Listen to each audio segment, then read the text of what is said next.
What does royalty income have to do with streaming? Let's talk about that in this episode of Understanding Streaming.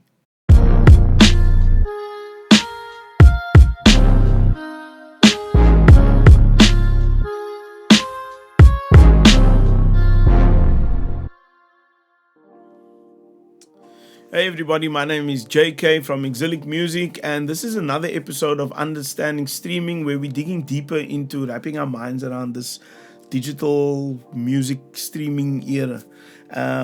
We are in the middle of walking through a series of lessons that I've been learning from the streaming era. I explained to you that I've learned that music should be seen as an audio business card now, more so in the streaming era. I also spoke about playlists as key to getting your music heard. And in order to get onto playlists, in our previous episode, we spoke about planning your pre-releases. Lots of P's there. Playlists, planning, pre-releases. Okay. But today we want to talk about royalty income. So far, all of the things that I've spoken about are not really income generators, or they're not really potential streams. See what I did there? Pun intended. Oh, that's hot. They're not potential streams of revenue, streams of income. But it's easy to forget about royalty income when you think about streaming. And again, I've spoken about this before on previous episodes.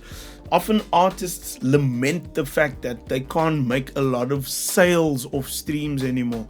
Can't make a lot of money off streaming sales. But in doing that, I think that often artists forget that they can still generate an income if they own the intellectual property that's connected to that work. And so this is why I say don't forget royalty income. And in the South African context, in order to get some kind of return off of streaming via royalties, you need to be a member of Capasso. Now, in previous episodes, when we spoke about intellectual property, and also when we spoke about CMOs, go back to those episodes. We spoke about Capasso, and we introduced them as the mechanical licensing hub in South Africa. They are the people who are responsible for managing and collecting mechanical royalties for the holders of mechanical rights. And in order to access a royalty via Capasso, you need to be a member of Capasso. So register with Capasso. I think it costs about 100 Rand a year. And once you join them, you need to submit a notification of works, all of the songs that you've composed or authored or both. But that's not all. Capasso also needs to they also need us to help them make their lives easy.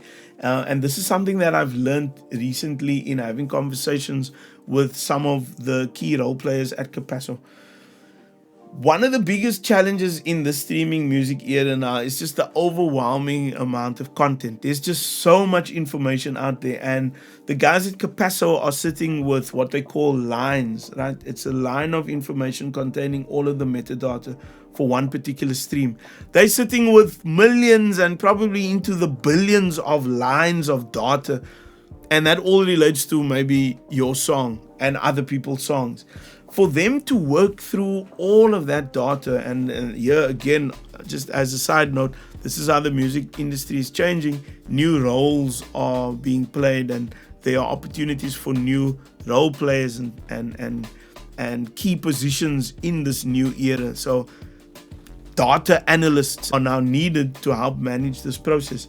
And so an analyst would need to sit with all of that information, and for them to find out how many times your song has been played amidst all of the other billions of songs is going to take forever. And so here you need to make their life a little bit easier. And so it's helpful for artists or composers and authors to submit more information.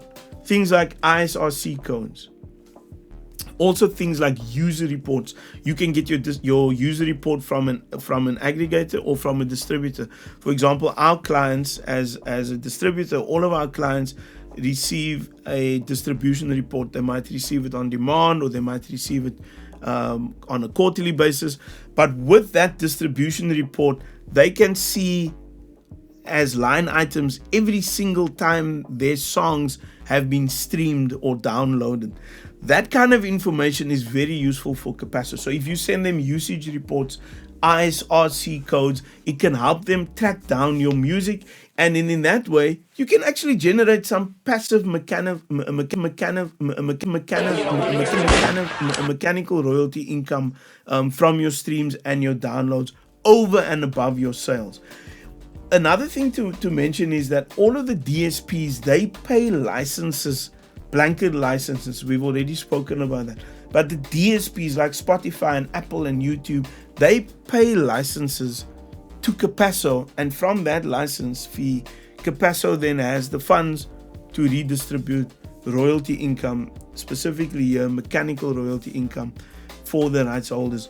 So please make a point of joining Capasso so that you can access royalty income over and above streaming income. You may even find yourself in a situation where your streams and your downloads aren't paying much, but you're generating some income off of your royalties. That's another lesson that I've learned. If you found that helpful, then please like this video, please share it with someone else, subscribe to our YouTube channel, comment and engage this conversation. I think it's very vital that we have this, particularly as independent artists are finding it easier to access these platforms, but we want to learn to navigate these platforms very well. So please share this information with others who might need it. And if you have distribution needs, don't hesitate to contact us. www.exilic.co.za. My name is JK. We'll catch you on the next one.